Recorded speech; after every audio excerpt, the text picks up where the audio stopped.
Trying to post more consistently. Happy 2025, I suppose.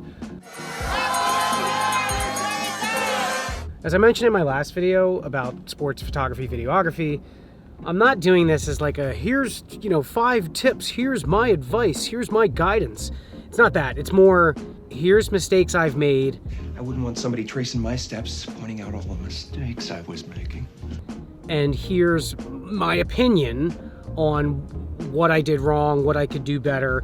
Maybe it can help someone just starting out. That's what it is. It's been 5 years of running my business, probably 10 years of actually taking on photo and video work. 10 years! Or a little over 10 years, I suppose. But if I can help someone just starting out by, helping them not make the same mistakes I made, then good, that's a win. So luckily I picked the windiest day of the year, like 40-mile-an-hour winds, to go walk around outside and record this video, but whatever, it's fine.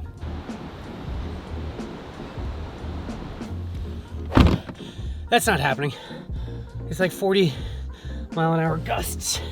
Murder of crows. Why do they call them a murder? And like, I thought there'd be some wind blockage from this little gulch, this glade, this glen, this gully. Why do so many words of magical places in the woods start with G? Anyways, windy as shit, so I'll have to figure out somewhere else to do this. It's fine, whatever. All right, picking up where we left off. One big mistake I'm still making is pricing. Not free work, we'll get to that, but pricing. And I have my pricing set, shooting rates for just me and my camera, shooting rates for me and both cameras and all my lighting equipment, full day rates, half day rates, editing rates, what have you. $1 million. But one area where I struggle is sticking to my guns. So I'll give you a for instance. In the next 5 days, I have 3 shoots coming up. Not a single one of them is the prices I think I should be making, my full prices. And that's not entirely bad, because if I said, no, go kick rocks, these are my prices, if you can't afford it, see you later, then I would be making $0 in the next 5 days. Instead, I'm making $1,000. All told, it's probably like 2 to 2.5 days of work. 1, 2, 5. Lisa, 3. And I will say that what I am getting good at is telling people, okay, you can't afford my full rates, or this is my full rate and that's a little bit much for you. That's fine. I'll do this first one. Just so you know though, in order to, run my business sustainably in the future, if you're interested in more videos, they will have to be my full rates. And most people aren't going to be like, no, screw you. Like they'll be like, okay, yeah, that makes sense. Unfortunately, that's just because they want this one video and then they'll probably never call again. But Rich bastards. I used to hate them. Now that's the way it is. I'd rather take the $1,000 in the next couple days for, 2.5 days of work than make $0 and do no work. I need the money. That being said, one mistake I made from the beginning, if I go back, and I still do this now, is that let's say I get a job, I'll just use a nice round number. I get a job for $500. It's a short, easy job. Maybe it takes a day, maybe a little over a day, maybe a little under a day. I used to make the mistake of thinking, okay, I'm getting paid $500. It takes me about 1 full day of work. Editor Chris here. $500 towards the company, towards the LLC. That doesn't mean I make and pocket $500. I'm sure people that own businesses know that, but I don't think clients and people get that. They're like, oh, you're making good money on this. It's like, no, my company makes that. I don't pay myself 100% of that. I can't pay myself 50% of that if I'm trying to be responsible. Anyways, then I would times that by 5. Not that running your own company is a normal, typical 9 to 5, 5 days a week, but I would times that by 5.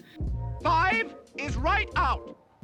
2,500 times 52 weeks a year, that's 130,000. I'm like, oh, that's good. But you can't calculate jobs and projects, what you're making for that job and project, and just extrapolate that and use simple math to be like, well, then this is what I'll make for the year. It just doesn't work that way, especially not in the beginning, because you won't be getting 5 of those a week. I'm not saying that you need to charge double and be like, well, I'm only going to get, maybe 1 or 2 jobs a week, so I should charge double. So that way I hit this number that I need to make a year, whether it's 80,000, 100,000, 150,000, whatever it is.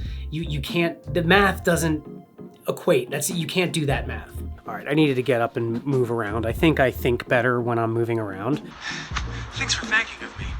But the next thing I think is important for me now, and what I would tell myself when I was starting out, is take free work, do free work. You know, I get when people are like, oh, you should get paid for everything, you should get paid for your time. It's like, yeah, totally, you should. Totally. But free work gets you shit for your website and your portfolio. Free work helps you network, helps you build relationships. And I was just on my website a couple minutes ago. I needed to check this. I was on my website, and in my photography section of my website, essentially my photography portfolio, 8% of the photos on there were from paid client shoots. The other 92% were from free work. That's actually hilarious. So, I mean, if I didn't do free work or work that aligned with my passions, my creative pursuits, like, shit, man. And actually, on that note, I'm currently in the process of trying to get media credentials to the PIAA State Wrestling Championships. You were supposed to be issued a security badge? Which is like a big deal in PA.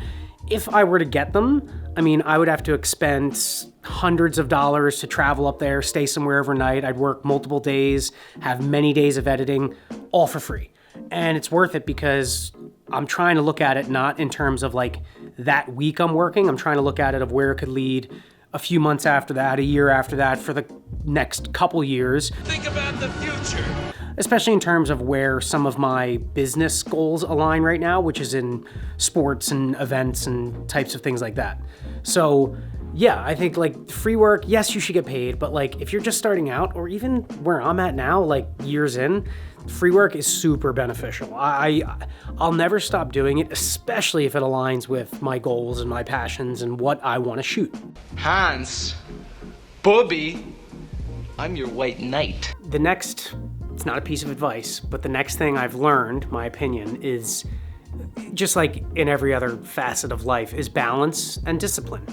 Balance between staring at a screen and going outside. Balance between having your ass parked in a chair editing and getting up and moving around and exercising to take a break. Balance between going on social media or the internet or YouTube or whatever, looking at other people's work to get inspired, and just putting your blinders on and focusing on your stuff. Look at me when I talk to you.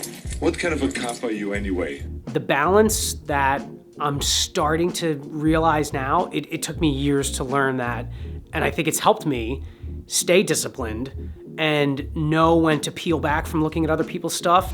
He's a peeping Tom.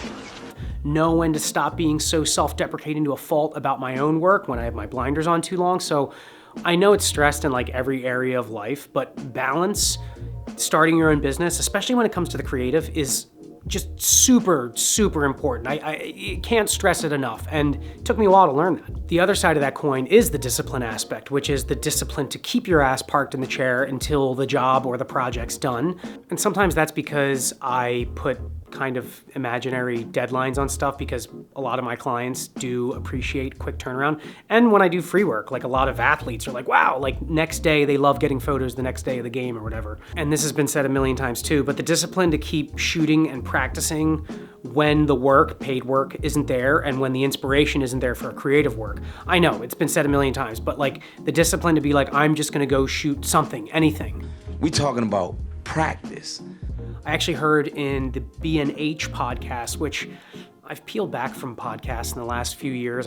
I don't know. There's something about it. Maybe I'm jaded or whatever, but B&H has some decent episodes, and they had these two photographers on, and they asked the one photographer for advice, and she gave two pieces of advice, but one piece of advice she gave was, don't take breaks. And I was like, ooh, that's a good one. Don't smoke crack. I think I need to recognize that, don't take breaks. That could also relate to the free work aspect. That might just be, take your camera with you when you take your dog to the park. Maybe there's a cool bird on a tree or something nice you see in the landscape. Don't take breaks, just think about the creative, do the work, and I think good things will come out of that. Change of scenery again, I have ADHD. If I were starting my company again today with everything I know now, I think I would have moonlighted a little bit longer as a photographer, videographer, filmmaker, whatever. You know, like many people in the pandemic, I got just fed up with the corporate meat grinders, so I said, fuck you, I'm out. Fuck you, fuck you, fuck you. You're cool. And fuck you, I'm out. and started my own business. And I knew it'd be tough, but looking back, it might have made more sense to say, hey, can I scale back to part-time? I'm thinking about starting my own business, yada, yada, yada. That might have been the better play. I mean, as recently as 2 years ago, I was still picking up shifts at the restaurant that I worked at for like 10 years. So 10 years? nothing should be beneath you. I think for anyone to think that they're going to start a production company and just be gangbusters printing money out of the gate, that's a little bit naive. You're amazing. You figured this all out already. If I were starting a company tomorrow, I would tell myself, just don't buy courses. Don't buy courses. I'm not saying that the people that sell courses are all shills and hucksters and snake oil salesmen.